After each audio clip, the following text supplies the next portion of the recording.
everyone. Today we're going to continue reading our chapter book. And today we're going to talk a little bit about what happens to our characters and how their feelings change. So maybe when something happens to you that is fun, like having a birthday party, or maybe your family's taking you to go get Chick-fil-A, and maybe you're learning to ride your bike for the first time. All of those things that would happen to you, that would be good. You are most likely smiling and happy. But there are some things that can happen to you that are not so good. Maybe you're feeling sick, you have a tummy ache, or maybe you forgot your backpack at home when you're supposed to bring it to school, or maybe somebody's teasing you. Those events that happen to you can really affect your mood.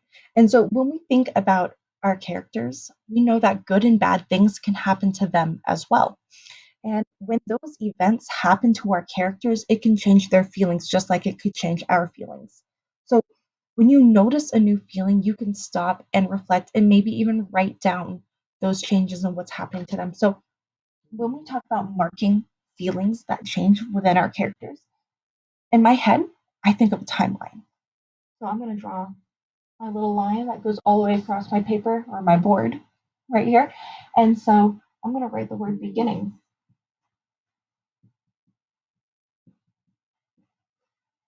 Maybe our character is feeling a little annoyed at the beginning. And so I'm going to draw her with kind of a straight face.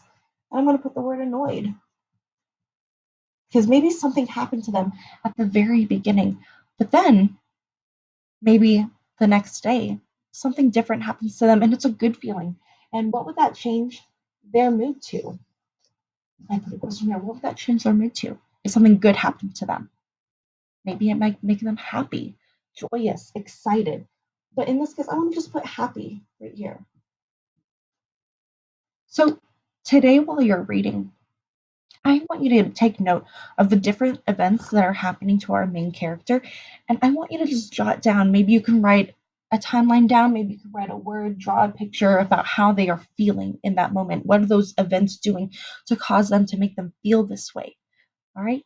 So remember, today, think about our main character and think about how events in the story are affecting their feelings and how those feelings are changing throughout the story from beginning to the end.